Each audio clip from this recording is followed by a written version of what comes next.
அனைவருக்கும் மீண்டும் காலை வணக்கம். நியூஸ்லாம் ட்ராக் பண்ணியிருந்தீங்கன்னா, நீ தமிழ்நாட்டில் ஒரு திருக்குறள் ரொம்ப ஃபேமஸ் ஆகிட்டு இருக்கு. தெரியுமா என்னன்ட்டு? பிறப்புக்கும் எல்லா உயிர்க்கும் சிறப்பொவ்வா செய்தொழில் வேறாயின். தெரியுமா தெரியாதா? நான் சிஎம்க்கு பிடிச்ச திருக்குறள் எல்லாத்தையும் அதான் பேசிட்டு இருக்காரு. சரி, அப்படியும் வச்சுக்கலாம். செய்தொழில் வேற்றுமையான். எனக்கு இந்த குறள் பர்டிகுலராக இன்னைக்கு லிங்க் ஆகுது. அது சொல்றதுக்கு முன்னாடி எப்பவும் சார்ஜி மகாராஜ் சொல்லக்கூடிய ஒரு அட்வைஸ், எங்க எப்போ எது பேசினாலும் உன்னுடைய அனுபவத்திலேருந்து பேசு. ஏன்னா நீ தியரியிலேருந்து பேசுனா அந்த தியரி அவனும் ஏற்கனவே படிச்சிருக்கான், அவனுக்கு தெரியும்.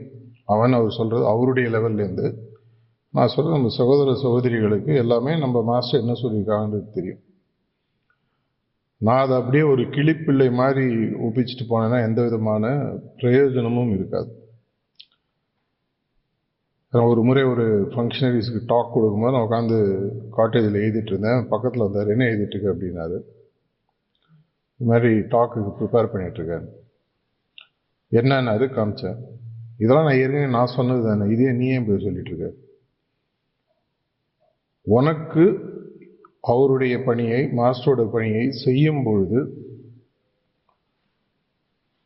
நீ எப்படி அதை அப்ரோச் பண்ண, உனக்கு என்ன இஷ்யூஸ் வந்தது, நீ இதை எப்படி சால்வ் பண்ண அப்படின்னு பேசினா அது அத்தன்டிக்காக இருக்கும். அப்படி இல்லைன்னா அது வெறும் கிளிப்பிள்ளை இது மாதிரி இருக்குன்னு சொல்லி சொன்னாவே அந்த பேப்பரை ஒதுக்கி வச்சுட்டு அப்புறம் ஃப்ரெஷ்ஷாக மாற்றி அதை பண்ணேன். ஸோ அதனால் நான் அதுக்கப்புறமே பார்த்தீங்கன்னா பல இடங்களில் பேசும்பொழுது நார்மலாக ஆல்மோஸ்ட் ஒரு 90-95% பார்த்தீங்கன்னா என்னுடைய அனுபவம் எப்படி இருந்தது, அப்படி பேசும்போது கனெக்ட் ஆகிறது ஈஸியாக இருக்கும். நான் பேசும்போது எனக்கு பொய் சொல்லணுன்ற அவசியம் இல்லை. அப்போது அப்படின்னா மாஸ்டர் சொன்னார், அவர் சொன்னார், இவர் சொன்னார் அப்படின்றத விட அதை நான் எப்படி யூஸ் பண்ணேன். இந்த திருக்குறள் எங்கே கனெக்ட் ஆகுது அப்படின்னு சொல்லி பார்த்தீங்கன்னா, ஒரு முறை சார்ஜி மகாராஜ் சொன்னார், இந்த திருக்குறளை பற்றி இல்லை, அவர் சொன்ன ஒரு விஷயம், மாஸ்டரோட பணியை செய்யும் பொழுது ஒன்று நீ ஞாபகம் வச்சுக்கணும், இதில் பணி செய்பவர்கள் அனைவருமே பார்த்தீங்கன்னா ஒரு சூரிய மண்டலத்தில் இருக்கக்கூடிய கிரகங்கள் மாதிரி.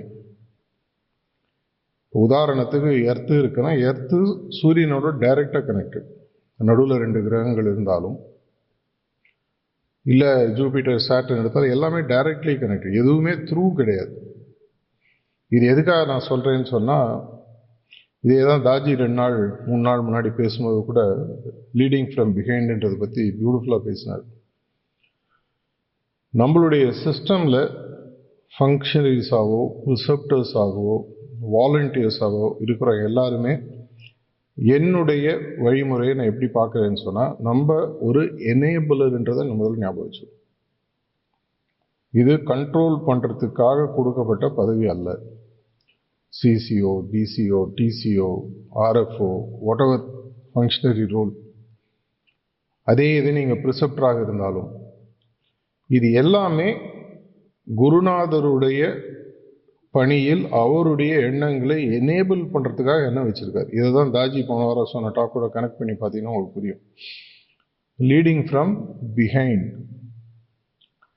இதை பற்றி நான் ஒரு 3 நாள் முன்னாடி எனக்கு ஒரு ஃபங்க்ஷனரி ஒருத்தர் ஃபோன் பண்ணி கேட்டார், எனக்கு இது புரியலை மாஸ்டர், அதில் என்ன சொல்கிறாருன்னா, நீ கம்ப்ளீட்டாக ஒரு காணாமல் போகக்கூடிய நிலைமையில் நீ இருக்கணும், அதாவது நீ கம்ப்ளீட்லி நீ இருக்கிறதே தெரியக்கூடாது அப்படின்ற மாதிரி அந்த டாக்கில் சொல்கிறார்.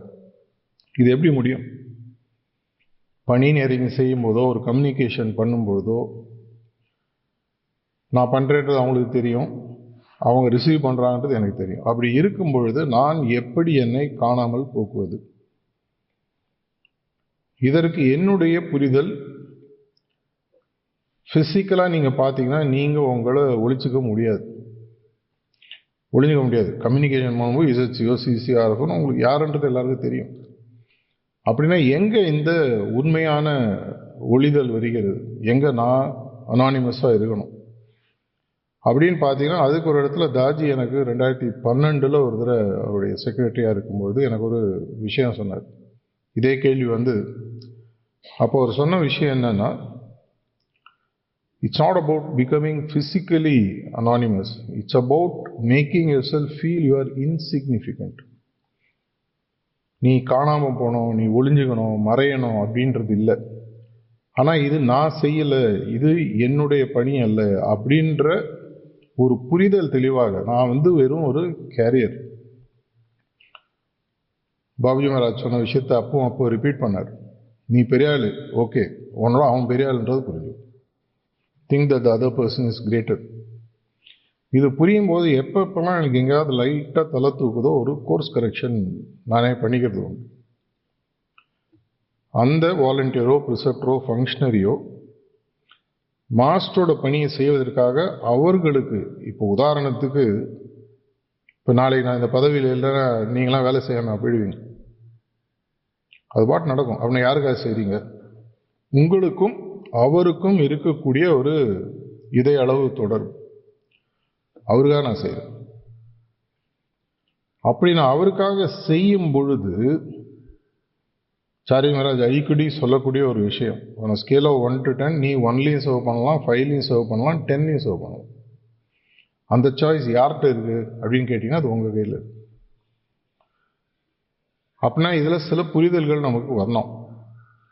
ஸ்கேல் ஆஃப் 1னா என்ன, 2னா என்ன, 5னா என்ன, 10னா என்ன, நான் தான் டிசைன் பண்ணணும். டிசைனிங் டெஸ்டினின்னு சொல்கிற மாதிரி நம்ம கையில் இருக்குது. தாஜி அந்த புக்கில் ரொம்ப தெளிவாக எக்ஸ்பிளைன் பண்ணக்கூடிய ஒரு விஷயம், நீ எடுக்கிற சாய்ஸஸ் தான் ஒவ்வொரு இடத்துலையும் உன்னோட டெஸ்டினியை மாற்றுது. அந்த திருக்குறளுக்கு திரும்பி போய் பார்த்தீங்கன்னா, பிறக்கும் பொழுது நம்ம எல்லாரும் ஒன்றா தான் இருக்கோம். எது அப்படின்னா நமக்கு சிறப்பை கொடுக்காமல் இருக்கிறது, இல்லை எது சிறப்பை கொடுக்கிறது? நான் எடுக்கக்கூடிய சாய்ஸஸாக இருக்கட்டும், நான் செய்யக்கூடிய பணியாக இருக்கட்டும். அப்படின்னா இதை முடிவு செய்வது யார் அப்படின்னா அடுத்த கேள்வி, அந்த புகழ் எனக்கு வேணுமா, அந்த சிறப்பு எனக்கு வேணுமா, இதுவும் நீங்க தான் முடிவு பண்ணணும். மாஸ்டரோட பணியை செய்யும் போது இன்னார் செய்தார், இன்னைக்கு கூட காத்தால பேசும்போது 2 பேர் பேரை சொன்னார் இல்லையா, பார்த்துருப்பேன். ஜெர்மனி இந்த சச்சங்கும் போது அந்த கண்ட்ரி கோஆர்டினேட்டரை பற்றி, அவங்கள பற்றிலாம் ஒரு 2 லைன் சொல்கிறார், எப்படி அவங்களாம் உழைச்சாங்கன்னு சொல்லிட்டு. இதே மாதிரி பல இடங்களில் சில டாக்ஸில் சில பேரை சொல்லுவார். அவங்க சொல்கிறாருன்றதுக்காக அவங்க ஒர்க் பண்ணுறாங்கன்றது இல்லை. ஆனால் அவருடைய கவனத்துக்கு வந்து அவர் சொல்லும் பொழுது அதோட ஒரு பெரிய என்ன பாக்கியம். தாஜி எனக்கு பல முறை பர்சனலாக சொன்ன ஒரு விஷயம், இந்த ஒரு மார்க்கத்தில் மட்டும்தான் ஒரு கம்பெனிலனா உங்களுடைய குரோத்தோ உங்களுடைய சேலரியோ யாரோ ஃபிக்ஸ் பண்ணுறாங்க. நீங்கள் என்னதான் கடுமையாக உழைத்தாலும் இவ்வளோதான் இன்க்ரிமெண்ட்டு, இதுதான் ப்ரமோஷன், இது அவரால் மட்டும்தான் உங்கள் பாஸோ அந்த பாஸோட பாஸோ தான் ஃபிக்ஸ் பண்ண முடியும். இங்கே மட்டும் பார்த்தீங்கன்னா இது இரண்டுமே நீங்களே எழுதிக்கலாம். நாளைக்கே நாம்னா போஸ்ட் போட்டுக்கலாமா சார், நானே ஆர்எஃப், நானே இசைச்சுன்னு அது சொல்ல வரல. நீங்கள் செய்யக்கூடிய பணியானது, நேற்று நான் அரூரில் பேசும்போது சொன்னக்கூடிய விஷயம், ஒவ்வொரு சம்பவம் சிறப்பான சம்பவமாக சூஸ் பண்ணி செய்யணும். அந்த சம்பவத்தை சூஸ் பண்ணதுக்கப்புறம் அது இருப்பதற்குள் சிறப்பான வழியில் செய்ய வேண்டும். சார்ஜி மகாராஜ் ஒரு முறை ஒரு ஃபங்க்ஷனரி செமினாரில் சொன்ன ஒரு விஷயம் எனக்கு ஞாபகம் வருது. உன்னோட ஹையஸ்ட் செல்ஃப்லேருந்து உனக்கு பர்ஃபார்ம் பண்ணுறதுக்கு ஒவ்வொரு முறையும் மாஸ்டர் வாய்ப்பு கொடுக்குறாரு. அப்படின்னா என்ன அர்த்தம்? இதை நான் செய்யும் பொழுது பர்சனல் லைஃப்லையோ ப்ரொஃபஷனல் லைஃப்லையோ எனக்கு செய்ய முடியாத வாய்ப்புகள் மிஷனில் கொடுக்க முடியும். பல எக்ஸாம்பிள் எனக்கு பர்சனலாக தெரியும். பர்சனல் லைஃப்பில் ப்ரொஃபஷனல் லைஃப்பில் பெருசாக சக்ஸஸ்ஃபுல்லாக இல்லாதவங்க நிறையா பேர் மிஷனில் பயங்கரமாக பிரகாசம் அடைந்து இருக்கிறார்கள். எதனா இங்கே அவங்களுக்கு யாருமே வந்து இதை செய்யன்னு சொல்ல வேண்டியது. 2018 ஒரு ப்ரிசெப்டர் மீட்டிங்கில் நினைக்கிறேன் தாஜி பேசும்போது சொல்கிறார், மாஸ்டருடைய பணியை செய்வதற்கு உங்களுக்கு எந்த விதமான பர்மிஷனும் தேவையில்லை. Have any of you sought permission from me? 0 அப்படின்னு கை தூக்கி காட்டுவார். அந்த வீடியோ போய் பாருங்க. இங்க மட்டும்தான் உங்களுக்கு உங்களுடைய பெஸ்ட் வெர்ஷனை காட்டுறதுக்கு ஃப்ரீடம் இருக்கு. கம்ப்ளீட் ஃப்ரீடமா இருக்குன்னா இருக்கு, ஆனா இல்லை, வரும் ஆனா வராதுன்ற மாதிரி. ஏன்னா நம்ம மீண்டும் மீண்டும் நமக்கு இருக்கக்கூடிய பிரச்சனைகள்னு பார்த்தீங்கன்னா, unlimited potential but working within limited mind set. என்னால் பயங்கரமாக கோடீஸ்வரன் ஆக முடியும், பெருசாக சம்பாதிக்க முடியும், ஆனால் கூட இருக்கிற நான் கையை பிடிச்சி கட்டி பிடிச்சி வச்சிடறாங்க. இதுதான் குடும்பத்துலேயும் பிரச்சனை. இதே தான் இன்னைக்கு இருக்கக்கூடிய ப்ரிசெப்டர்ஸ், ஃபங்க்ஷனரிஸ், வாலண்டியர்ஸினுடைய பிரச்சனையும் கூட. நீங்கள் ஒன்று நினைப்பீங்க, ஆனால் கூட இருக்கிற யாரோ ஒருத்தர் உங்களுக்கு கோஆப்ரேட் பண்ண மாட்டார், ஏதோ ஒரு காரணத்தினால். ஒன்று அவருக்கு வேறு விதமான எண்ணம் இருக்கும், இல்லை அவர் ஒரு அஃபிஷியல் ரோலில் இருந்து இதெல்லாம் முடியாதுன்னு சொல்லலாம், இது மாதிரி இருக்கும். இங்கே தான் போன வாரம் தாஜி பேசின அந்த டாபிக் ரொம்ப இம்பார்ட்டண்ட்டாக நான் பார்க்குறேன். Leading from behind. யார் யாரெல்லாம் இந்த மிஷனை வளர்ப்பதற்கு உங்கள் ஏரியாலேயோ, உங்கள் சிட்டிலேயோ, உங்கள் தாலுக்குலேயோ, உங்கள் டிஸ்ட்ரிக்ட்லேயோ, உங்கள் ஜோன்லேயோ ஹெல்ப்ஃபுல்லாக இருக்காங்களோ அவங்கள முன்னிலைப்படுத்தி அவங்களுக்கு ஃபுல் ஃப்ரீடம் கொடுக்குற அளவுக்கு உங்களுடைய தன்மை மாற்றம் அமைஞ்சிடுச்சுன்னா, அதுக்கப்புறம் இந்த மண்டலத்தின், இந்த மாவட்டத்தின், இந்த மையத்தின் வளர்ச்சியை தடை செய்வதற்கு யாராலையும் முடியாது. ஆனால் இது எது தடையாக இருக்கிறதுன்னு பார்த்தீங்கன்னா, மனுஷனுக்கே இருக்கக்கூடிய ஒரு முக்கியமான ஒரு சவால்னு சொல்லி நான் பார்க்குறேன். இது பிரச்சனை கிடையாது, மோர் ஆஃப் ஒரு இன்ட்ரெஸ்டிங் ஒரு பேரடாக்ஸ்.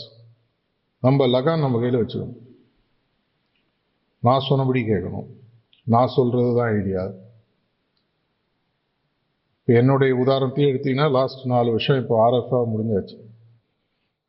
நீங்கள் ஒரு ஐடியா இங்கே பார்க்குறீங்கன்னா, அது ஈக்குவலண்ட்டாக ஒரு 10 ஐடியா பல பேரால் ரிஜெக்ட் பண்ணி செய்ய மாட்டேன்னு விட்டு நானே கை விட்டுது. அது எடுப்போம், ஏதோ ஒரு காரணத்தினால மக்களுக்கோ இல்லை நம்ம வாலண்டியர்ஸ்க்கோ அது செட் ஆகாது, நான் விட்டுறது. சரி, ரெசிஸ்டன்ஸ் இருக்குன்னா என்ன அர்த்தம், ஏதோ இதில் சரியில்லை. அடிக்கடி எனக்கு மெக்டொனால்ட் CEO, ஃபார்மர் CEO ரே கிராக்குடைய புக்கு ஒரு அந்த காலத்தில் நான் படிச்சிருக்கேன். அதில் அவர் சொன்ன ஒரு விஷயம் எனக்கு ஞாபகம். ஃபவுண்டர்னு நெட்ஃப்ளிக்ஸில் சீரீஸ் கூட இருக்குது. அதில் அவர் பியூட்டிஃபுல்லாக சொல்றார், ஒரு தலைமை பண்பில் இருக்கிறவனுடைய வேலை என்ன. அவர் ரொம்ப தெளிவாக சொல்கிறார். நான் எப்படி ஒரு CEOன்ற பதவியை பார்க்குறேன் அப்படின்னு அவர் சொல்கிறார். அதில் என்னுடைய ஒரே வேலை என்னை சுற்றி இருப்பவர்களுடைய குறிக்கோள் என்ன என்று கண்டுபிடித்து அந்த குறிக்கோளை அடைவதற்கு எது தடையாக இருக்கிறதோ அதை நிவர்த்தி செய்வது மட்டும்தான் வேலை. நான் இங்கே நீங்கள் போனோம், நீ இங்கே நீங்கள் போகிறேன்றது எனக்கு புரிஞ்சு, நீ இங்கே நீங்கள் போகிறதுக்கு எது தடைகள் இருக்குன்றதை நான் ரிமூவ் பண்ணணும். அப்படின்னா ஒரு கொராலரி, ஒரு கொஸ்டின் ஒன்று வரும். அவன் போகிறதுக்கே ரெடியாக இல்லை சார், அங்கேயே உட்காந்துருக்காங்க. அது ஒன்றும் பண்ண முடியாது. ஏன்னா இன்னும் அவங்களுக்கு மாஸ்டர் அவங்கள நம்பி கொடுத்த அந்த பதவியின் தன்மை இன்னும் புரியலன்னு தான் நான் பார்க்குறேன். அதாவது சரித்திரத்தில் ஒரு 5, 10, 20, 30 வருஷம் கழிச்சு உங்கள் பேரை உங்களுடைய சந்ததியும் மிஷனில் இருக்கிறவங்களும் பேசக்கூடிய ஒரு வாய்ப்பு உங்களுக்கு இருக்குது, எனக்கு இருக்குது, உங்களுக்கு இருக்குது, எல்லாருக்கும் இருக்குது. அந்த வாய்ப்பை நீங்கள் எடுத்து பயன்படுத்த போகிறீங்களா இல்லையான்ற முடிவை நீங்கள் தான் எடுக்க முடியும், வேறு யாராலையும் ஃபோர்ஸ் பண்ண முடியாது. ரீசெண்டாக அவர் பேசின ஹாங்காங்கு ஏதோ ஒரு டாக்கில் கூட சொல்கிறார், மாஸ்டரால் கூட உனக்கு ஹெல்ப் பண்ண முடியாது, நீ ரெடியாக இல்லைன்னா உன்னுடைய ஒத்துழைப்பு. நான் காத்தால பேசணும்னு சொன்ன விஷயம்தான் ஒத்துழைப்புன்னு. பாபுஜி மகாராஜ் அதுதான் கேட்குறாரு. If you are ready to cooperate I can give you anything. அதே மாதிரி தான் ப்ரிசெப்டர் ரோல். நீ மார்னிங் டாக்கில் ஆல்மோஸ்ட் கண்ணீர் மல்கி ஒரு ரெக்வஸ்டாக இருக்கிற மினிமம் 2 சிட்டிங்காக கொடுங்க பாருங்க. அதுக்கு ஒரு காரணம் வேற சொல்கிறார், கொடுக்கலன்னா குழா அடைச்சிடும், பவர் கிராஸ்னஸ் வந்துடும். மினிமம் 2 சிட்டிங்காக கொடு, அதுக்கு மேலே கொடுத்தீங்கன்னா நல்லது. வாத்தியாராக நீங்கள் வேலையில் இருக்கீங்கன்னா கிளாஸே எடுக்காமல் வாத்தியாவாதன்னு சொன்னால் எவ்வளோ நாள் விட்டுன்னு இருக்க முடியும்? சப்ஜெக்ட் மறந்துடும். அடிக்கடி நான் பல இடத்துல பேசுறதுக்கு ஒன் ஆஃப் த காரணம், பேசுறதுக்கு மறந்துடக்கூடாது. அதுதான் ஏன் சார் எங்களை டார்ச்சர் பண்ணுறீங்கன்னு கேட்காதீங்க. இந்த பணியில் உங்களுக்கு கிடைத்திருக்கக்கூடிய வாய்ப்பு, ஒரு முறை 1998-99 ஒரு சென்ட்ரலில் வளர்ச்சியே இல்லைன்ட்டு மாஸ்டருக்கு சார்ஜி மகாராஜ் ஒரு ரிப்போர்ட் வருது. 2-3 வருஷமாக அங்கே இருக்கக்கூடிய சென்ட்ரல் கோஆர்டினேட்டர் எதுவுமே செய்யலை. அவர் நேரடியாக அப்போது மணப்பாக்கத்துக்கு அவர் பார்க்க வராரு. நாங்களாம் இருந்தோம் கூட. பேசும்போது அவர் ரொம்ப தெளிவாக சொன்னார், இது பாருப்பா, நீ வேலை செய்ய நான் ஒன்றும் சொல்லலை. யாரோ ஒருத்தர் பண்ணுறதுக்கு ரெடியாக இருக்காங்க. மாஸ்டரோட பணியை செய்யறதுக்கு நீ ரெடியாக இல்லைன்னா தள்ளி போயிட்டு வேற யாராவது செய்வோம். அப்படி இல்லைன்னா என்ன ஆகுதுன்னா 2-3 வருடங்கள் அதுக்கப்புறம் ஒரு வார்னிங் ஒன்று கொடுத்தார். வார்னிங்னா ஒரு அட்வைஸ் மாதிரி சொன்னார். இயற்கையின் பணியை செய்வதற்கு நீ தெரிஞ்சோ தெரியாமலையோ தடையாக இருந்தனா இயற்கை கொடுக்கக்கூடிய தண்டனை பெறுவதற்கு நீ தயாராக இருக்கணும்னு சொன்னார். மிரட்டல, ஒரு அட்வைஸாக சொன்னார். ஏன்னா இதை நான் கண்கூட பல முறை நான் பார்த்துருக்கேன். எங்கெங்கெல்லாம் ஒரு தேக்க நிலை வருகிறதோ அவர்களுடைய அகங்காரத்தினாலேயோ அறியாமையினாலோ ஒரு ஃபங்க்ஷனரி அவருடைய பணியை செய்யலைன்ற பொழுது அவர்களுடைய ஆன்மீக நிலை பின்னடைகிறத நான் கண்கூட பல இடங்களை பார்த்துருக்கேன். இது அவங்களுக்கே தெரியாமையே கூட இருக்கும். அந்த ஒரு தப்பை நம்ம எந்த காரணத்தோடும் பண்ணக்கூடாது. இனிஷியேட்டிவ் எடுங்க, இனிஷியேட்டிவ் செய்யுங்க, பேசுங்க. என்னுடைய சென்ட்ரல் கோஆர்டினேட்டரோ என்னுடைய இசட்சியோ டிசியோ டிசியோ கோஆப்ரேட்டே பண்ண மாட்டேன்றாங்கன்னா அதுக்கு மேலே என்கிட்ட வாங்க. நான் என்னால் முடியும்னா நேராக காணால போங்க. நின்னீங்கன்னா 2 நாள் 1 நாள் அவர் ஈஸியாக பார்க்க முடியும். நான் பணி செய்வதற்கு ரெடியாக இருக்கேன், இதுதான் என்னுடைய ஸ்டைலு, எனக்கு ஒத்துழைப்பு இல்லை. எனக்கு வரக்கூடிய எந்த பஞ்சாயத்துலையும் லாஸ்ட் 4 வருஷத்தில் இந்த மாதிரி பஞ்சாயத்து எனக்கு 1-2 தான் வந்திருக்கு. மற்ற எல்லா பஞ்சாயத்தும் பார்த்தீங்கன்னா யாரும் வேலை செய்ய மாட்டேன்றாங்க. இப்படி தான் நிறைய பஞ்சாயத்து வருது. அப்படின்னா உங்களுக்கு ஒரு ஒரு குறுநிலை மன்னர்னு வச்சுக்கோங்க, ஒரு பேச்சுக்காக சொல்கிறேன், உங்களுக்கு ஒரு இடத்த கொடுத்துருக்காங்க. அந்த நாட்டையோ அந்த ராஜாங்கத்தையோ வளர்க்கக்கூடிய ஒரு முழு அதிகாரம் உங்களுக்கு கொடுக்கப்பட்டிருக்கிறது. அப்படி அதை யூஸ் பண்ணலைன்ற போது அந்த இடத்தில் நடந்திருக்கக்கூடிய ஆன்மீக முன்னேற்றம் உங்களுக்கு தெரியாமல் தடைபட்டிருந்தால் அதோட ஒரு கஷ்டம் உங்களுக்கு வேற எதுவும் வேண்டாம். நான் பல இடங்களில் மீண்டும் மீண்டும் சொல்றது, தினசரி அட்லீஸ்ட் ஒரு 5 நிமிஷம் நீங்க எவ்வளோ நேரம் ஒர்க் பண்ணுறீங்கன்றது முக்கியமே இல்லை. இன்னைக்கு நான் மீண்டும் மீண்டும் சொல்றேன், உமாசங்கர் முன்னாடி பேசும்போது சொன்ன மாதிரி, இன்றைய காலகட்டத்தில் thanks to technology, social media, பல விஷயங்களை நம்ம 1/2 மணி நேரம் 1 மணி நேரத்தில் முடிச்சுட்டு போகலாம். ஒரு காலகட்டத்தில் அதுக்கு 5-10 வருஷம் ஆயிடும். ரீசெண்டாக நம்ம இந்த சோஷியல் மீடியா இனிஷியேட்டிவ்னு ஆரம்பிச்சிருக்கோம்.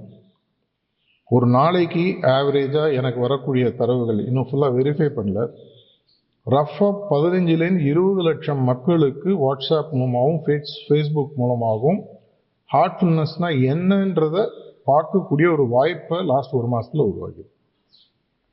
சிம்பிள் மேத்தமேட்டிக்ஸ், 10,000 ஆக்டிவ் அபியாசிஸ் மினிமம் வாட்ஸ்அப் ஸ்டேட்டஸ் போடுறதாக எனக்கு இன்ஃபர்மேஷன் வந்துருக்கு. சாயங்காலத்தில் ஃபேஸ்புக் வீடியோ, இது ஃபஸ்ட்டு ஸ்டெப். இதுமாதிரி இன்னும் நிறைய ஸ்டெப்ஸ் வச்சுருக்கோம் அடுத்த 1 வருஷத்துக்கு. நீங்கள் 100x1000 ஒரு வாட்ஸ்அப் ஸ்டேட்டஸ் அப்டேட் போட்டிங்கன்னா ஆவரேஜாக 100 பேர் பார்ப்பாங்க, ப்ளஸ் ஆர் மைனஸ். இல்லை கணக்கில் நிறையா கூட இருக்குது. எனக்குலாம் பார்த்தீங்கன்னா 300-400 போகும், ஏன்னா எனக்கு கான்டாக்ட்ஸ் ஜாஸ்தி. இதை பார்த்து பல இடங்களில் புது அபியாசிகள் சேர்ந்துருக்காங்க. எப்படி நான் சொல்கிறேன்னா, சார்ஜி மகாராஜுடைய பிறந்தநாள் 24th ஜூலை நடக்கும்போது ஒரு வாலண்டியர் வந்து இன்ட்ரடியூஸ் பண்ணாங்க, இவங்க யார் தெரியுமா அப்படின்னு. யாருன்னு பார்க்கும்போது இப்போ புது அரசாங்கத்தில் ரொம்ப ஹை லெவலில் இருக்கக்கூடிய ஒரு ஐஏஎஸ் ஆஃபீஸர். அவங்களால நல்ல ஹார்ட்ஃபுல்னஸ் மூமெண்ட்டுக்கு நல்ல விஷயங்கள் நடக்கிறதுக்கு வாய்ப்புகள் இருக்குது. அவங்க எப்படி வந்தாங்க கேட்டால், ஒன்றும் இல்லை, நீங்கள் போட ஆரம்பிச்சிங்கன்னா 20 நாளாக டெய்லி ஸ்டேட்டஸ் அப்டேட் போட்டிருக்கேன். ஸ்டேட்டஸ் அப்டேட் பாட்டு டெய்லி போட்டே அது மேலே ஹார்ட்ஃபுல்னஸ் ஒரு சிம்பிள், இது என்னன்னு கேட்டாங்க. என்னன்னு சொன்னேன். வந்தாங்க, சிட்டிங் எடுத்தாங்க. இன்றைக்கி தான் 3வது சிட்டிங். இவ்வளோ தூரம் வந்தாங்க, செலிப்ரேஷன் அட்டன் பண்ணிட்டு அவங்க போகிறாங்க. இது மாதிரி பல இடங்களில் நடக்குது. அதனால் நான் மீண்டும் மீண்டும் சொல்லக்கூடிய விஷயம், நம்ம வந்து ஹார்ட் ஒர்க்கிங் டைம்ஸ்லாம் ஓவர் ஸ்மார்ட் ஒர்க்கிங்க்கு மூவ் ஆகணும். சார்ஜி மகாராஜ் சொன்ன இன்னொரு விஷயம், அதை நான் உங்களை எல்லாருக்குமே நான் ஷேர் பண்ணுறதுக்கு எனக்கு நான் ஒரு கடமையாகவே உணர்றேன். அவர் எப்பயுமே சொல்லுவார், நீ புத்திசாலியான விவசாயி இருந்தானா விளைநிலம் எங்கே நல்லா இருக்கோ அங்கே உன்னோட உழைப்பை கொடு. இந்த இடம் கல்லா இருக்குது, எங்கள் கரிசலாக இருக்குது, எங்கள் ஒன்றும் வளர மாட்டேன்னு திரும்பி திரும்பி திரும்பி அங்கே எஃபர்ட்டை போட்டுருந்தேன்னா உனக்கும் டிமோட்டிவேட் ஆகிடுவேன். 1/2 ஏக்கர் இருக்குது, அது ஒரு போர்ஷன் தான் நல்லா வளரும், அந்த போர்ஷனில் என்ன வருதோ அது நல்லா செய்யும். வராதில் போயிட்டு இப்போ ஒரு கிளாஸ் எடுக்கிறீங்க, நீங்கள் ஒரு வாத்தியார்னு வச்சுக்கோங்களேன், 40 ஸ்டூடெண்ட் இருக்காங்க, 20 ஸ்டூடெண்ட் நல்லா படிக்கிறான், 15 ஸ்டூடெண்ட்டு தருதலையாக இருக்கான், இல்லை படிக்கல, இன்ட்ரெஸ்ட் இல்லை. எவ்வளோ நேரம் தான் அவனோட டைம் வேஸ்ட் பண்ண முடியும்? அட்லீஸ்ட் இந்த 15-20 ஸ்டூடெண்ட் நல்லா படிக்கிறனோட நீங்கள் டைம் இன்வெஸ்ட் பண்ணிங்கன்னா அவர்கள் வாங்கக்கூடிய 90-95 மாற்றலாம், 100 மாற்றலாம். ஏன்னா அதுக்கு ரெடியாக இருக்கான். அதே மாதிரி உங்களுக்கும் அப்படி இருந்ததுன்னா உங்களுடைய ஃபோக்கஸை எது ப்ரொடக்டிவாக இருக்கோ, இல்லை நீங்கள் ஒரு இன்ஸ்டிடியூஷன்ஸ் போகிறீங்க, எந்த இன்ஸ்டிடியூஷனில் இப்போ பிஎம்சி பற்றி சொன்னார், இப்போ உள்ளே போனால் ஒரு 6000-7000 பேருக்கு நம்ம அதை எடுத்துகிட்டு போகிறதுக்கான வாய்ப்புகள் இருக்குது. தமிழில் எப்பவும் சொல்கிற மாதிரி புத்திசாலியாக இருந்தால் முதல்ல ஆழ உழ கற்றுக்கணும். அகலவும் உழணும், அப்போ தான் இன்னும் நிறைய பேருக்கு போக முடியும். ஆனால் ஆழ உழுதல் ரொம்ப முக்கியம். இருக்கிறத விட்டுறக்கூடாது. அந்த சப்ஜெக்டில் நீங்கள் நல்லா இருக்குன்னா அதை இன்னும் நல்லா படிச்சுன்னா இன்னொரு சப்ஜெக்டில் குறையிறது அது மேக்கப் பண்ணணும். இதே மாதிரி நம்மளுடைய பணி 1/2 மணி நேரம் 1 மணி நேரம் எவ்வளோ நேரம் வேலை செய்கிறீங்கன்றது நான் உங்கள் கையில் விட்டுறேன். நான்லாம் லிட்டலாக ஃபுல் டைம்லேயே இதில் இருக்கிறவங்க நிறைய பேருக்கு தெரியும். அது மாதிரி நிறைய பேர் இருக்குது. அது மாதிரி இருக்கணும்னு நான் சொல்ல வரல. ஆனால் அந்த 1/2 hour 1 hour நீங்கள் பண்ணக்கூடிய அந்த ஒர்க்கானது உங்களுக்கு சிறப்பான பணியாக மாறணும். நான் முதல்ல சொன்ன திருக்குறளோட கனெக்ட் ஆகணும்னு சொன்னால் உங்களுடைய பெஸ்ட் வெர்ஷனை கொண்டு வாங்க. பெஸ்ட் வெர்ஷன் கொண்டு வரதுக்கு உங்களுக்கு எது தடையாக இருக்குது நீங்கள் கண்டுபிடிச்சிங்கன்னா, ஒரு 7-8 மாதத்துக்கு முன்னாடி நான் ப்ரிசெப்டர் குரூப் தமிழ்நாட்டில் அப்ஸ்கில்லிங் ஒரு சீக்வன்ஸ் ஒன்று போட ஆரம்பித்தேன். எவ்வளோ பேர் பார்த்தீங்கன்னு ஞாபகம் இல்லை. இன்னைக்கு நமக்கு இருக்கக்கூடிய ஒரு முக்கியமான தடை எதுன்னு சொல்லி பார்த்தீங்கன்னா, என்னுடைய லோயர் வெர்ஷனில் தான் நான் ஆப்ரேட் பண்ணிட்டு இருக்கேன். என்னுடைய திங்கிங். பிரைம் மினிஸ்டர் மோடி முதல் பதவியேற்ற போது ஒரு சொன்ன கொட்டேஷன் ஃபேமஸ். அவர் சொன்னாதான் தெரியாது, அவர் பேரை சொல்லி போகுது. Indians don't have problem with the mind, they have problem with the mind set அப்படின்னு சொல்லி அவருடைய கொட்டேஷன் ரொம்ப ஃபேமஸ். எல்லாருக்குமே மூளை இருக்குது, எல்லாருக்குமே திங்கிங் இதெல்லாம் இருக்குது. ஆனால் அது சரியான திங்கிங்காக இருக்கா? One of the suggestion, develop correct thinking, correct understanding. தாஜியோடது இருக்கு இல்லையா? என்னுடைய அப்ஸ்கில்லிங் நமக்கு இருக்கக்கூடிய ஒரு தலையாய பிரச்சனை ஓப்பனாக நான் சொல்கிறேன். ஃபங்க்ஷனலிஸ்ட்டாக 90% ஃபங்க்ஷனலிஸ்ட்டாக பார்க்குறது இன்னொருத்தரோட பழைய தெரியாது. இல்லைன்னு யாராவது கை தூக்குன்னு பார்க்கலாம். சூப்பராக சார், என்ன மாதிரி ஆளு, நானா ரோல் மாடல் இந்த ஊரில். நம்ம நிறையா பேருக்கு மற்றவங்களோட பழகும் தன்மை இன்னும் தெரியவில்லை. சாரிஸ் மகாராஜ் அடிக்கடி சொல்லக்கூடிய ஒரு சான்ஸ்கிரிட் கோட், சத்தியம் புரியாத் பிரியம் புரியாத்துன்னு சொல்லி சொல்ற. உண்மையை பேசு, ஆனால் கனிவுடன் பேசு. நீலாம் லூசு, நீ ஒரு திருடன், அது வேற விஷயம். அது அவனுக்கு கோபத்தை கொடுக்கும், அது உண்மையாக இருந்தால் கூட. உங்களை பற்றி உலகத்தில் இன்னும் நல்லா பேசுறது நிறைய வழி இருக்குங்க, நம்ம அதை பற்றி பேசலாம்னா அது இன்னும் பெட்டர் வெர்ஷன். நம்ம யாருக்குமே பார்த்தீங்கன்னா ஒன் ஆஃப் த லீடர்ஷிப் குவாலிட்டிஸ்லாம் நான் சொல்லக்கூடிய இன்டர்பர்சனல் ஸ்கில்ஸ்ன்னு சொல்லி சொல்லுவோம். நம்ம எதையுமே தனியாக செய்ய முடியாதுன்றதை நம்ம புரிஞ்சுக்கணும். நான் இன்னைக்கு பேசி நீ கிளம்பி போயிட்டேன்னா இன்னும் அடுத்த மாதமோ இன்னும் 2 மாதமோ 3 மாதம் கழிச்சு அந்த ஜோன் நான் திரும்பி வரப்போகிறேன். 15 zone, 38 district plus Pondicherry, Andaman Nicobar எவ்வளோ இருக்குது. ஆனால் அந்த அடுத்த 2-3 மாதம் இந்த பணியில் இங்கே யார் செய்வாங்க? நீங்கள் தான் செய்யணும். அப்படின்னா எனக்கு உங்களுடன் பழகும் பொழுது சாரிஸ் மகாராஜோட ஃபேமஸ் கொட்டேஷன், ஒரு பிரிட்டிஷ் போயட்டோடது ஒன்று கோட் பண்ணுவார். நீ வர ஒரு இடத்த நீ பார்த்த மாதிரியே விட்டுட்டு போ, முடிஞ்சால் அதோட பெட்டராக விட்டுட்டு போ. ஆனால் நம்ம பல இடங்களில் பல பேரோட பேசும்போது அந்த ஒரு படத்தில் சொல்கிற மாதிரி என் ஃபியூஸை கட்டி விட்டு போயிட்டான் பாருங்க. அந்த பேசுகிற ஒரு 5-10 நிமிஷத்தில் அந்த ஆளோட காற்றே நம்ம இறக்கி விட்டுருவோம். லீடர்ஷிப்புடைய ஒரு ரோல்னு பார்த்தீங்கன்னா மற்றவங்கள இன்ஸ்பயர் பண்ணுறது. என்னால் அதுதான் முடியும். முடிஞ்சால் 2 இடத்துக்கு வர முடியும், 2 செஷன் கண்டக்ட் பண்ண முடியும். ஸ்கில் எனேபிள்மெண்ட்ன்றது நமக்கு ரொம்ப ஒரு முக்கியமான விஷயம். மற்றவர்களிடம் எப்படி பழகணும், எப்படி திட்டமிடணும், எப்படி குறிக்கோள் அமைக்கணும், எப்படி எல்லாரையும் ஒரு அணியாக கொண்டு போகணும், எப்படி மற்றவர்களை முன்னிலைப்படுத்தி. அப்துல் கலாம் ஸ்டோரி நீங்கள் படிச்சீங்கன்னா உங்களுக்கு நல்லா தெரியும். அவருடைய ஃபர்ஸ்ட் ப்ராஜெக்ட் ஃபெயில் ஆகும்போது சசி தவனா அவருடைய பாஸ் அவர் சொல்கிறதா, இந்த ப்ரெஸ் கான்ஃபரன்ஸை நான் போய் எடுக்கிறேன், நீ வராத. ஏன்னா அது ஃபெயிலியர் ஆகிடுச்சு, உன்னெல்லாம் கேட்டிடும் அப்படின்னு போயிட்டு அவர் இவர் பண்ண தப்புக்கு அவர் பொறுப்பேற்று இது என்னால் ஃபெயில் ஆச்சுன்னு போய் சொல்கிறதாக படித்தது. அடுத்த முறை அதே ப்ராஜெக்ட் சக்சீட் ஆகும்போது அவர் அப்துல் கலாம் நீ போய் கண்டக்ட் பண்ணு. அவர் ஏன்னு கேட்கும்போது இப்போ சக்சீட் ஆகிடுது, இந்த பெருமையை நீ எடுத்துக்கோ அப்படின்னு சொன்னார். நம்மளால் எவ்வளோ பேர் நம்ம செய்யக்கூடிய பணியில் வரக்கூடிய நல்ல விஷயங்களுக்கு இவர் தான் செஞ்சார்.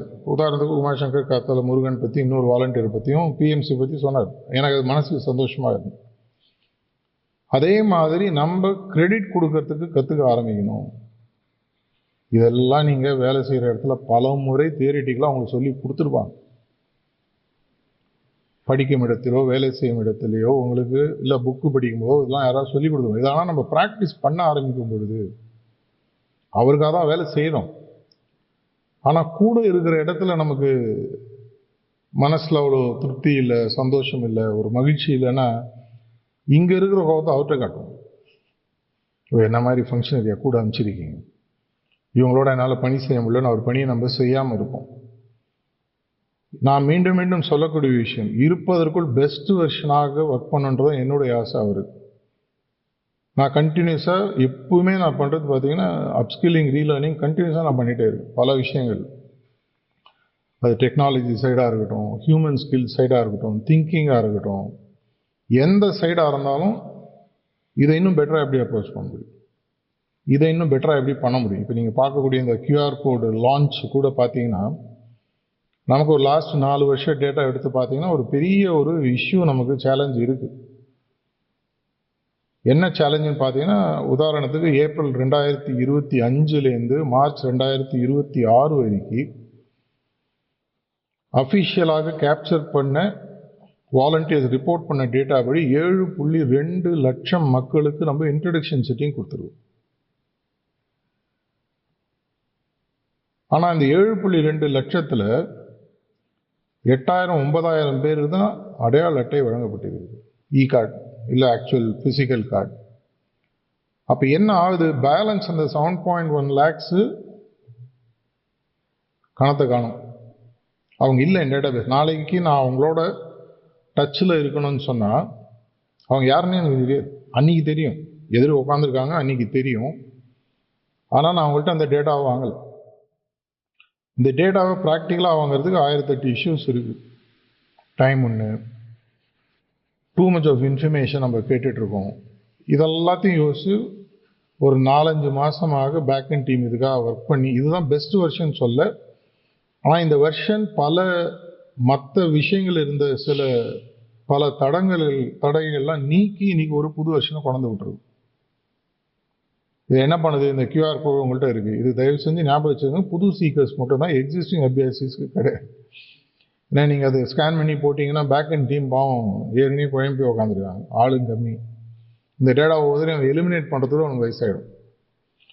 இந்த கியூஆர் கோடை ஸ்கேன் பண்ணிங்கன்னா ஒரு சிம்பிளாக ஒரு 4 ஃபீல்டில் இன்ஃபர்மேஷன் உங்களுக்கு கூகுள் ஃபார்மில் ஓப்பன் ஆகும். உங்களுடைய பெயர், அதாவது அந்த ஒரு ப்ரோக்ராமை யார் அட்டென்ட் பண்ணாங்களோ, காலேஜோ ஸ்கூலோ வில்லேஜோ வாட்எவர், அவர்களுடைய மொபைல் நம்பர், அதுதான் நம்மளுக்கு வாழ்வாதாரம். அந்த மொபைல் நம்பர் இருந்ததுதான தான் ஃபஸ்ட் மற்ற இன்ஃபர்மேஷனை, வாட்ஸ்அப் நம்பர் ரதர். அதற்கு அப்புறமாக அவருடைய இமெயில் ஐடி ஆப்ஷனல், அது கம்பல்சரி கிடையாது. அப்புறம் அவருடைய டிஸ்ட்ரிக்ட் என்ன, அது ட்ராப் டவுன் மெனுவில் கொடுத்துட்டோம். ஸோ தட் நீங்கள் ஞாபகத்தெல்லாம் வச்சுக்கலாம், அதில் போய் சூஸ் பண்ணலாம். நீங்கள் வெளியூர்லேருந்து வந்து ஒரு ஊரில் அட்டன் பண்ணுறீங்கன்னா அந்த டிஸ்ட்ரிக்ட், எந்த இடத்துல இந்த ப்ரோக்ராம் நடக்குதோ அந்த டிஸ்ட்ரிக்டை சூஸ் பண்ணணும். பின்கோட், அதுக்கப்புறம் உங்களுடைய ஊர் பேர். இது எல்லாமே அநேகமாக ஒரு முறை நீங்கள் கூகுள் ஃபார்ம் ஃபில் பண்ணியிருந்தீங்கன்னா மற்ற நேரத்தில் அது ஆட்டோ பாப்புலேட் ஆகிறதுக்கு ஆப்ஷனை கொடுக்கும். அதை டிஃபால்ட்டாக செட் பண்ணிங்கன்னா ஆட்டோமேட்டிக்காக நீங்கள் ஸ்கேன் பண்ணிங்கன்னா எல்லாமே அதை ஃபில் பண்ணிடும். இதை நாங்கள் செக் பண்ணது என்ன கண்டுபிடிச்சோன்னு சொல்லி பார்த்தீங்கன்னா, ஒரு டிப்பிக்கலாக ஒரு ப்ரோக்ராம் முடிஞ்சு டேட்டாவை வாங்குறதுக்கு நமக்கு சில நேரத்தில் 1 hour வரைக்கும் டைம் ஆகும். அதில் கிட்டத்தட்ட 80-90% மக்கள் எழுந்து போய்ட்றாங்க, அவங்களுக்கும் அடுத்த வேலை இருக்குது. உங்களுக்கு டேட்டா கொடுக்கறதுக்கு அவங்க வெயிட் பண்ணிட்டு உட்காந்துட்ருக்காங்க கிடையாது. இப்போ இதை என்ன பண்ணுறோன்னா, இந்த கியூஆர் கோடு எப்படி நீங்கள் பார்க்குறீங்களோ இது பெருசாக பிரிண்ட் பண்ணி வச்சாலும் சரி, இல்லை உங்கள் ஃபோனில் இருக்கிற கேலரியில் அதை நீங்கள் சேவ் பண்ணி அதுலேருந்து காமிச்சாலும் சரி, இல்லை சின்னதாக A4 ஷீட்டில் பிரிண்ட் அவுட் எடுத்து அங்கங்கே இப்படி முன்னாடி வைக்கிற மாதிரி கையில் வச்சாலும் சரி. ஏன்னா ஒரு சின்ன ஒரு செமினார் நடக்குது, ஒரு இடம் நடக்குது, காலேஜ் ஸ்கூலில் பேசுகிறேன், இது மாதிரி சேரில் உட்காந்துருப்பாங்க, ஒரு கேட் 2 என்ட்ரன்ஸ் இருக்கும். இந்த 1-2 என்ட்ரன்ஸில் வாலண்டியர்ஸ் அந்த ஷீட்டை வச்சு நின்னாங்கன்னா போதும், வெளியில் போகும்போது அவங்க ஸ்கேன் பண்ணாங்கன்னா அவனுக்கு இதை ஃபில் பண்ணதுக்கு 10 செகண்டுக்கு மேலே ஆகாது. நீங்களே வேணால் ஸ்கேன் பண்ணி ஃபில் பண்ணி பாருங்கள். இதை ஒரு 2-3 மாதம் ட்ரையல் பண்ணி பார்த்துருக்கோம். ட்ரையல் பண்ணி பார்த்ததில் என்ன எங்களுக்கு கிடைச்ச டேட்டான்னு பார்த்தீங்கன்னா, முன்னாடி 100ல் ஒருத்தர் ஃபில் பண்ணாலும் இப்போ 100ல் கேட்டுட்டு 75-80 பேர் ஃபில் பண்ணுறாங்க. ஏன்னா ஈஸ் ஆஃப் ஃபில்லிங், ரொம்ப நேரம் ஆறுதில்லை. முன்னாடி இருந்த ஃபார்மில் பார்த்தீங்கன்னா ப்ரிசெப்டர் பேர் வேணும், ப்ரிசெப்டர் ஐடி வேணும், கிட்டத்தட்ட ஒரு SIR ஃபார்ம் ஃபில் பண்ணுற மாதிரி இருக்கும். நீங்கள் நிறைய இடத்துல அது பிரச்சனையாகுது. தமிழ்நாட்டில் இல்லை, முடிஞ்சிடுச்சு. பக்கத்தில் இப்போ நான் 2 நாள் முன்னாடி பெங்களூர்லேருந்து வந்தபோது அங்கே பார்த்தீங்கன்னா SIR அப்படியே PhD மாதிரி ரிசர்ச் பண்ணிட்டு இருக்கோம். இதை எல்லாத்தையும் யோசிச்சு ஐன்ஸ்டைனுடைய ஒரு famous quotation, make it simple but not சிம்பிளர்னு சொல்லி அவரோட ஒரு கொட்டேஷன் உண்டு. ரொம்ப சிம்பிளர்னா ஃபார்மே வேண்டாம், அதுதான் நடந்துட்டு இருக்கு. இதை நீங்கள் பண்ண ஆரம்பிச்சிங்கன்னா இன்னைக்கு நீங்கள் எங்கே போனாலும் இதில் என்ன அட்வான்டேஜ், நமக்கு கண்டினியூட்டி. அவன் சைட்லேருந்து ஒரு கேள்வி, அவன் எதுக்கு ஃபில் பண்ணும், what is in it for me அமெரிக்கனோட ஃபேமஸ் கொஸ்டின்.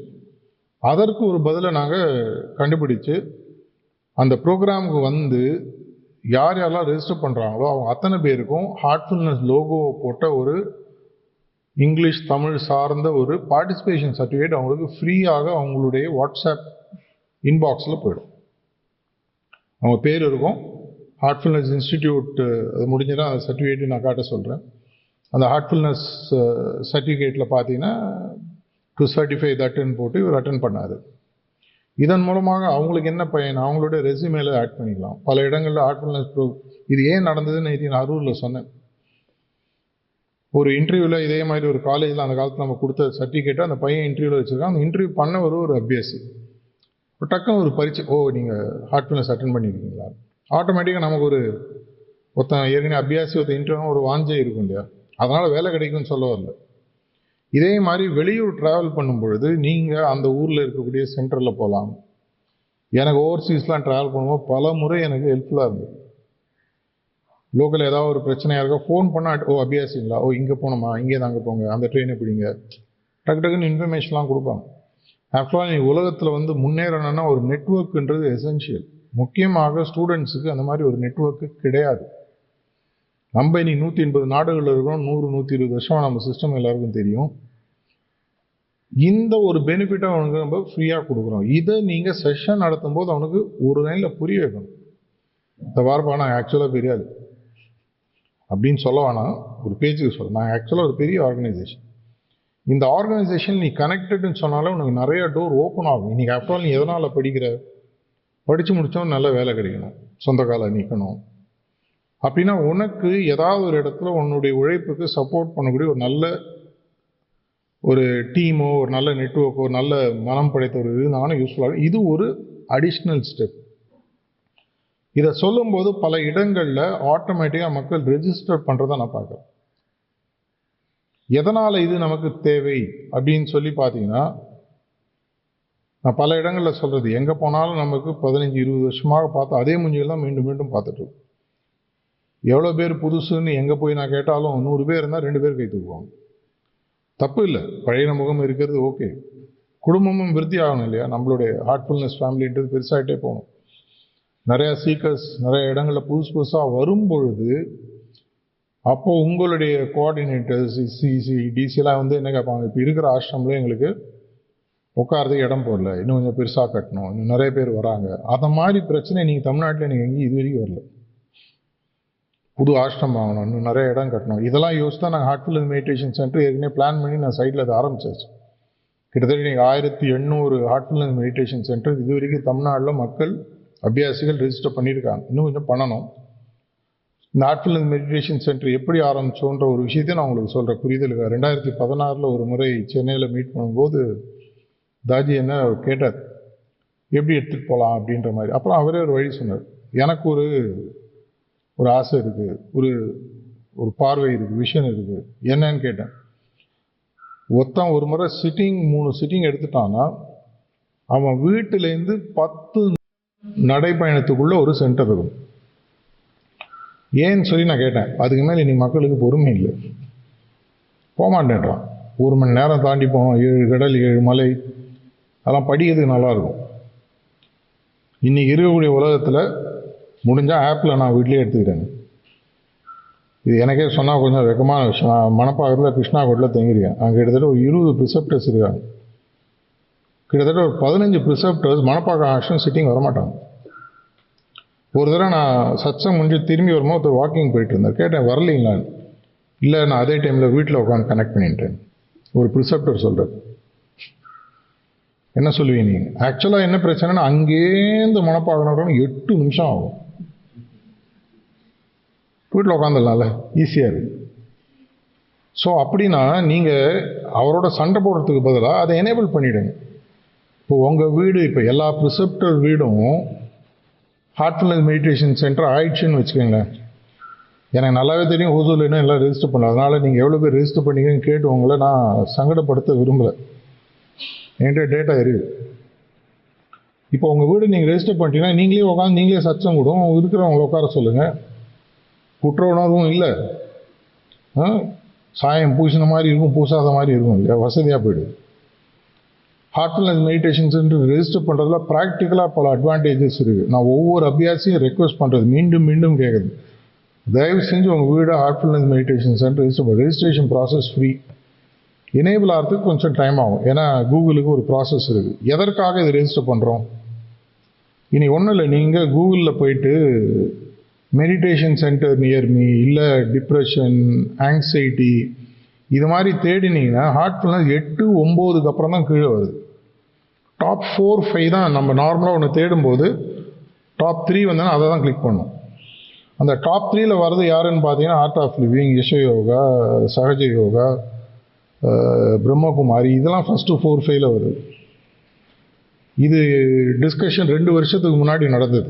அப்போ நான் சோஷியல் மீடியா டீம் நம்ம காணால கேட்டு ஏன் இப்படி வருதுன்னு கேட்டப்போ அவங்க என்ன சொன்னாங்கன்னா, நம்ம அந்த ஏரியாவில் இருந்தால் தான் அது சூஸ் பண்ணும்.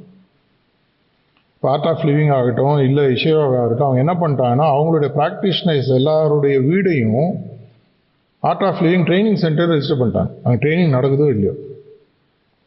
ஸோ தேடும்போது ஆட்டோமேட்டிக்காக அவங்க பேர் வரும். இன்பவுண்ட் கால்ஸ் இன்க்ரீஸ் ஆகும். நான் பல இடங்களில் சொல்லக்கூடிய ஒரு விஷயம், தாஜி பல வருடங்களுக்கு முன்னாடி சொன்னேன், எப்போ நம்ம உண்மையாகவே வளர்ந்துட்டோம் அப்படின்னு சொன்னால், நீங்கள் வெளியில் தேடி வாய்ப்புகளை நோக்கி போகக்கூடாது. இந்த காலேஜுக்கு போய் நான் பார்க்குறேன், ஸ்கூலில் போய் பார்க்குறேன், அவன் உங்களுக்கு ஃபோன் பண்ணும். இப்போ ஒரு ஆப்பிள் ஃபோன் உங்களுக்கு என்னை வாங்குன்னு அவன் சொல்கிறதில்ல, அடுத்த மாடல் எப்போ வருதுன்னு முன்னாடி நாள் நைட்டு ஸ்டோர் வாசலில் போய் நிற்கிறாங்க. எதனால்? அந்த பிராண்ட் பில்ட் ஆகி இது ஒரு பொருள், எனக்கு வச்சுக்க வேண்டிய பொருள்ன்றது உங்களுக்கு ரீகால் ஆயிடுச்சு. அதற்காக அவர்கள் சில உழைப்புகளை செஞ்சுருக்காங்க.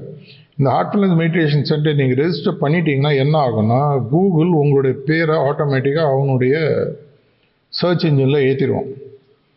இதை ஒரு பிஸ்னஸ் சென்டர் நம்ம ரெஜிஸ்டர் பண்ணுறோம். அப்படி தான் பண்ண முடியும். அது உங்களுக்கு தெரியணும்னு அவசியம் இல்லை, இதனால சொல்கிறேன். அதை ரெஜிஸ்டர் பண்ணி முடிஞ்சாச்சுன்னா ஆட்டோமேட்டிக்காக அந்த கீவேர்டில் எது தேடினாலும் உங்களுடைய பேர் ஃபஸ்ட்டு வரும். உங்கள் ஏரியாவில் அவத்தார் நான் தியானம் பண்ணணும், மைண்டு ரிலாக்ஸாக வச்சுக்கணும், இது மாதிரி ஏதாவது ஒன்று தேடி பார்த்தாருன்னா, நீங்கள் ரெஜிஸ்டர் பண்ணி நீங்கள் ஒரு 2-3 ஸ்கொயர் கிலோமீட்டரில் உங்களுடைய அட்ரஸ் இருந்ததுன்னா உங்கள் அட்ரஸும் கான்டாக்ட் நம்பரும் பாப்பப் ஆகும். உங்களை அவர் கூப்பிடுவார். நீங்கள் ப்ரிசெப்டராக இருக்கக்கூடிய பட்சத்தில் நீங்களே கூப்பிட்டு செட்டிங் கொடுக்கலாம். இல்லை நான் ஒரு அபியாசி தான், அபியாசி ரெஜிஸ்டர் பண்ணலாம்னா அபியாசிகள் ரெஜிஸ்டர் பண்ணலாம். இன்ஃபேக்ட் பல இடங்களில் இன்னும் அபியாசிகள் ஆகாதவங்களை கூட ரெஜிஸ்டர் பண்ண சொல்கிறேன். அதுக்கு காரணம் இருக்குது, நான் அப்புறம் சொல்கிறேன். இப்போ ரெஜிஸ்டர் பண்ணிட்டீங்கன்னா உங்கள் வீட்டுக்கு யாரோ வந்துடுறாங்க, நீங்கள் ப்ரிசெப்டர் இல்லை, என்ன பண்ணுவீங்க? ஹார்ட்ஃபுல்னஸ் ஆப் இருக்குது, மாஸ்டர் கிளாஸ் இருக்குது. அப்படி ஒன்றுமே இல்லைன்னா கொஞ்சம் உட்காருங்கன்னு சொல்லி பக்கத்தில் ப்ரிசெப்டர்னா அவர் வீட்டுக்கு அழைச்சிட்டு போய்ட்டு. ஏன்னா எப்பவுமே நான் சொல்கிறது, நம்மளுடைய ப்ராடக்ட் எப்படி டெலிவரி பண்ணுன்றது நமக்கு தான் தெரியும், வரவனுக்கு தெரியணுன்ற அவசியம் இல்லை. நான் ஒரு முறை ஒரு ஃபங்க்ஷனரி மீட்டிங்கில் ஒரு காமெடியான விஷயம் நடந்தது. இதை பற்றி தாஜி பேசிகிட்டு இருக்கும்போது 2-3 வருஷத்துக்கு முன்னாடி சொன்னார், இது மாதிரி அப்படின்னா மாஸ்டர் கிளாஸ் யூஸ் பண்ணிக்குவேன். அவர் தெரியாத நம்ம இதாக கேட்டார், மாஸ்டர் அது நீங்கள் 4 வருஷம் முன்னாடியில் ரெக்கார்ட் பண்ணீங்க. பொறுமையாக பதில் சொன்னார், ரொம்ப பொறுமையாக. அவர் கோவம் வரும்னு நினச்சா பொறுமையாக பதில் சொன்னார். இப்போ கேட்டார், இந்த ஃப்ரைடே 9 PM இண்டிவிஜுவல் சிட்டிங் நடக்குது இல்லையா? ஆமாம். யார் ஆரம்பிச்சது? பாபுஜி மகாராஜ் தான். எப்போ ஆரம்பித்தார்? 1950s 60s ஏதோ ஒன்று. அவர் போயாச்சு, சாரிஜி போயாச்சு. இப்போ அந்த ஃப்ரைடே 9 PM சிட்டிங் ஒர்க் ஆகுமா அப்படின்னு கேட்டார். Of course Daaji, it will work.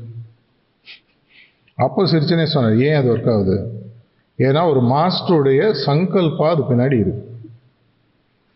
பல இடங்களில் நான் மாஸ்டர் கிளாஸ் வீடியோ போடுற இடங்களில் மக்கள் சொல்லக்கூடிய விஷயம், அந்த முதல் முறை உட்கார்றவங்க அப்படியே என்ன சொல்கிறது, அவங்க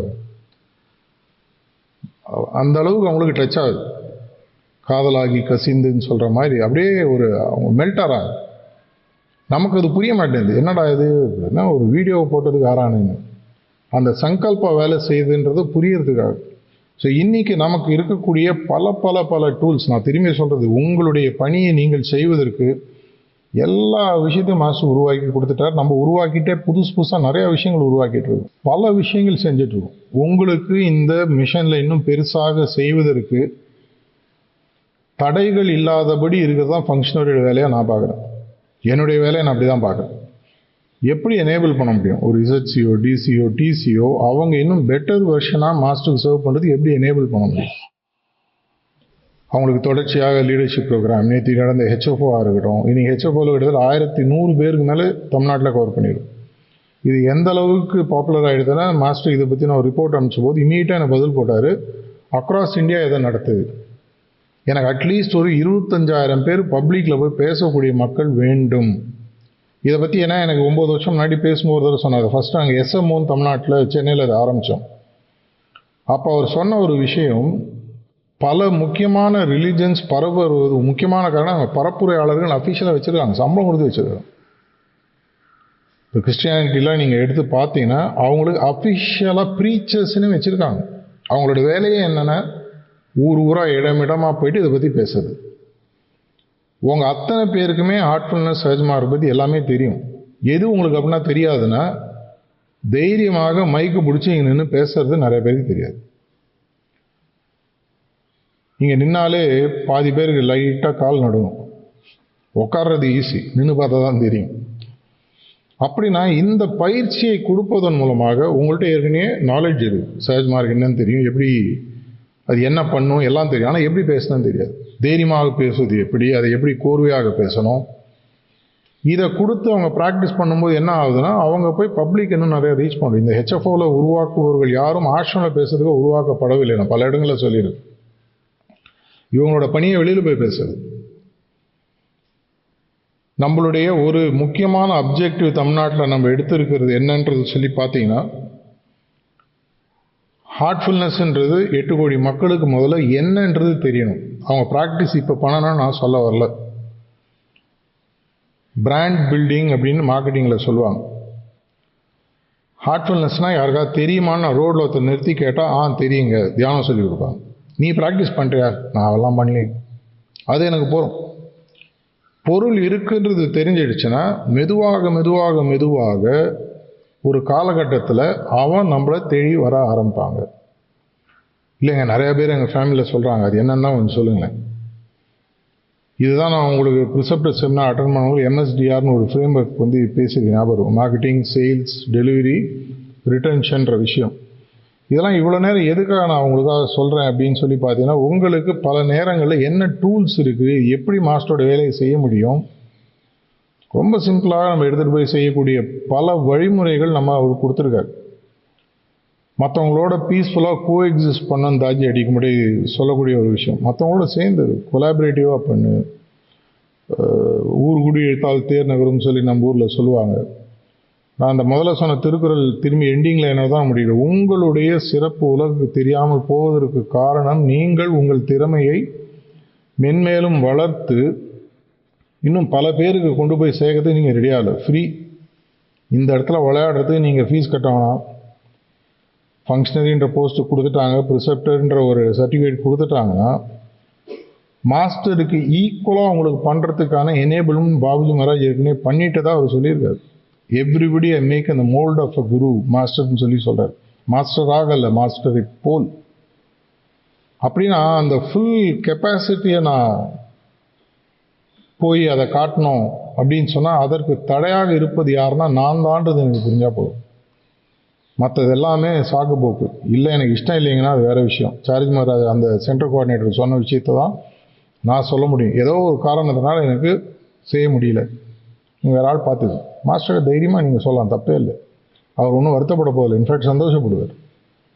அட்லீஸ்ட் ஒத்தனுக்காக கொஞ்சம் மூளை வந்துருக்குப்பா, இவனால தான் அடப்பு இருக்குது, இவங்களால தான் அடப்பு இருக்குன்னு இவங்களுக்கு புரிஞ்சு எனக்கு இப்போ கொஞ்சம் பர்சனல் லைஃப்பில் நான் ஃபோக்கஸ் பண்ணேன். தப்பே இல்லை, தாராளமாக ஃபோக்கஸ் பண்ணேன். ஆனால் அதற்காக உங்களை நம்பி அவர் கொடுத்த பதவியில் நீங்கள் சாக்குபோக்கு செஞ்சு குறைவாக பணி செய்யாதீர்கள். நான் தடையாக இருக்கேன்னா நான் முதல்ல போய் நான் முடியாதுன்னு சொல்லிவிடும். நான் அந்த நிலைக்கு நான் விடுறதில்லை. என்னை நம்பி கொடுத்தாருன்னா அவர் நினச்சதோட பெட்டராப்பான். என்னுடைய பர்சனல் எனக்குன்னு ஒரு ஸ்டைல் இருக்குது. என்னை நம்பி நிறைய உங்களுக்கு தெரிஞ்சு 1-2 வேலை தெரியாமல் எவ்வளோ வேலை கொடுப்பார். ஆனால் அது கொடுத்தாருன்றதுக்காக ஐயோ ஏன்டா ஏற்கனவே இவ்வளோ செய்கிறேங்க, பட்ட காலில் படும் போட்டு அடிச்சுனே இருக்காரு. இல்லை, என்னுடைய திறமையை நம்பி அவர் கொடுக்குறாரு. அப்படின்னா ஒன்று அந்த திறமை என்கிட்ட இருக்கணும். அப்படி இல்லைன்னா அந்த நம்பிக்கையை நான் பூர்த்தி செய்வதற்கான திறமையை வளர்த்து கொண்டோன்னு நான் சொல்லி பார்க்குறேன். அவரோட பணியை செய்வதற்கான வாய்ப்புகள் உங்களுக்கு நிறையா இருக்குது. இதை எப்படி பார்க்க போகிறீங்க, எப்படி செய்ய போகிறீங்க, இன்றைக்கி உங்கள் பிரயாணத்தின் ஒரு புதிய அத்தியாயமாக இருக்குமா இல்லையான்ற முடிவை நான் உங்கள்கிட்டயே விட்டுறேன். நன்றி, வணக்கம்.